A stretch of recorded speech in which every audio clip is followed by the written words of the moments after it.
오늘은 이미 망했어. 참으로 달콤하고도 치명적인 패배의 선언입니다. 우리는 왜 매번 이 자포자기의 늪에 발을 담그고 허우적거릴까요? 노트를 펼치자마자 턱 막히는 긴장감에 뇌가 멈춰버린 기분이 듭니다. 마음을 다잡겠다며 갑자기 안 하던 책상 정리에 집착하기 시작하죠. 머리를 식혀야 한다는 핑계로 유튜브 쇼츠를 켜고 입안에는 설탕 가득한 과자를 기계적으로 밀어넣습니다. 스트레스를 지우려 들이부은 도파민은 결국 더 비참한 시간 낭비로 끝이 납니다. 결국 하루 전체를 쓰레기통에 던져버리는 이 지독한 자포자기 효과. 우리는 왜 밤마다 자책의 이불킥을 반복하며 스스로를 갉아먹어야만 할까요?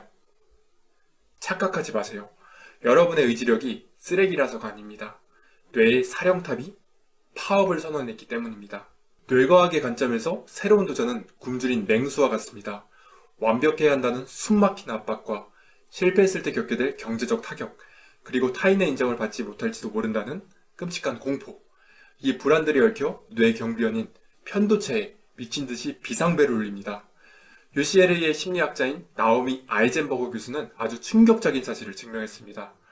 거절이나 실패 같은 심리적인 타격을 받을 때 우리의 뇌는 실제로 뼈가 부러질 때와 같은 똑같은 부위인 전대상 피질에서 물리적 고통을 느낍니다.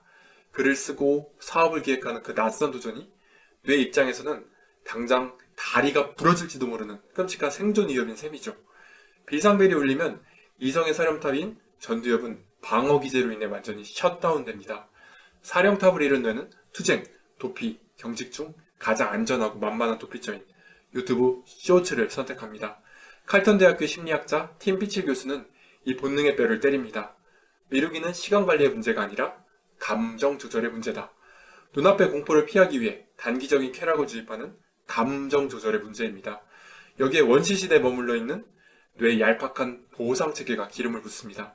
운동이나 독서가 주는 달콤한 성과는 6개월 뒤에나 찾아오지만 그 고통은 지금 당장 지불해야 하죠. 수지타산이 맞지 않는다고 판단한 뇌는 먼 미래의 거대한 성공보다 눈앞에 있는 치킨과 쇼츠를 훨씬 더 가치 있게 평가해버립니다. 이 과정에서 뇌는 아주 기가 막힌 사기각까지 벌입니다. 밖으로 나가 달리는 대신 방구석에서 20만원짜리 최고급 러닝화 리뷰만 3시간 동안 뒤적입니다. 나는 지금 아주 치밀하게 준비하고 있어 라며 가짜 도파민을 내뿜는 겁니다.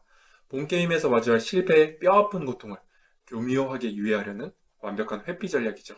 잠시 후 이 공포에 질린 뇌를 완벽하게 속여넘길 비밀을 공개하겠습니다. 이름을 붙이겠습니다. I, 실험과 시스템입니다. 비상벨이 울리는 편도체를 달래고 잠든 전전두엽을 깨우는 4단계 행동 지침입니다. 1단계, 거창한 이름표에 거품 터뜨리기. 성공한 CEO니 뛰어난 베스트셀러 작가라는 무거운 페르소나는 당장 갖다 버리세요. 이런 거창한 타이틀은 무의식을 얼어붙게 만들 뿐입니다. 그저 널브러진 정보들을 조립하는 초등학생 수준의 애어른이자 실험가로 스스로를 세팅해야 합니다. 위대한 예술을 창조한다는 착각을 버리고 쓰레기 처구의 원칙을 뻔뻔하게 받아들일 때 뇌 비상벨은 꺼집니다. 2단계, 유치할 정도로 쉬운 3분 시동 걸기. 자신이 완전한 생초보라 가정하고 뇌에게 능청스럽게 거짓말을 하세요. 딱 3분만 하고 바로 끌 거야. 러시아 심리학자 블루마 자이가르닉의 이름을 딴 자이가르닉 효과를 무기 삼는 겁니다.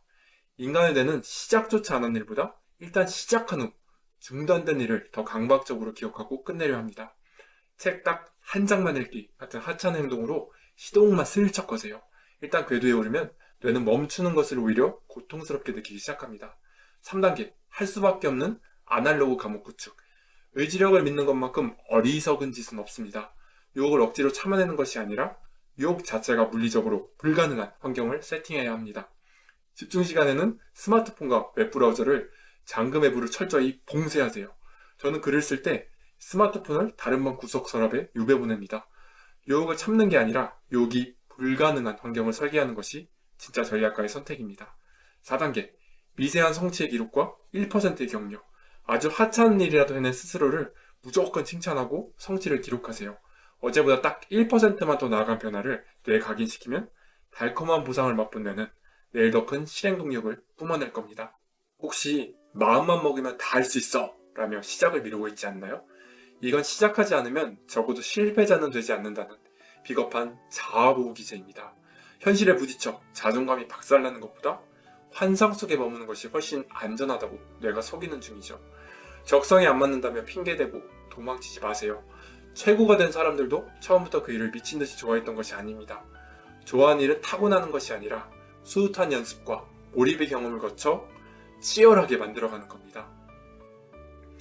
저 역시 과거엔 글 한 줄 쓰지 못해 어지러운 책상 앞에서 과자를 씹으며 끝없이 무너졌던 흑역사가 있습니다. 그 처절한 자포자기의 늪에서 저를 건져 올린 건 대단한 의지력이 아니라 제 뇌가 겁을 먹었다는 걸 인정하는 작은 용기였습니다. 작가 스티븐 프레스필드는 저서 최고의 나를 꺼내라 해서 뼈아픈 통찰을 던집니다. 어떤 행동이나 프로젝트가 우리 영혼의 진화에 중요하면 중요할수록 우리는 그것을 시작하는데 더 강력한 저항을 느끼게 된다. 여러분이 지금 느끼는 그 지독한 거부감과 공포는 그 일이 여러분의 인생을 바꿀 만큼 위대하다는 가장 확실한 우주의 증거입니다. 동기부여 전문가 멜 로빈슨은 경고합니다. 우리의 뇌는 우리를 보호하기 위해 두려운 일을 시작하려는 충동을 단 5초 안에 완전히 죽여버리도록 설계되어 있다. 두려움이 구차한 변명으로 자라나기 전 그 5초의 저항을 뚫고 행동을 옮겨보세요. 이제 거창한 환상에서 깨어나 가장 하찮고 유치한 첫걸음을 떼어놓을 시간입니다. 오늘 당장 실천할 아주 작은 행동 하나를 댓글로 남겨주세요. 여러분의 인생을 바꾸는 건 거창한 결심이 아니라 지금 이 순간 내딛는 비겁하고 작은 한 걸음입니다. 할 수 있습니다. 이제 그 두려움을 안고 그냥 걸어가도 됩니다.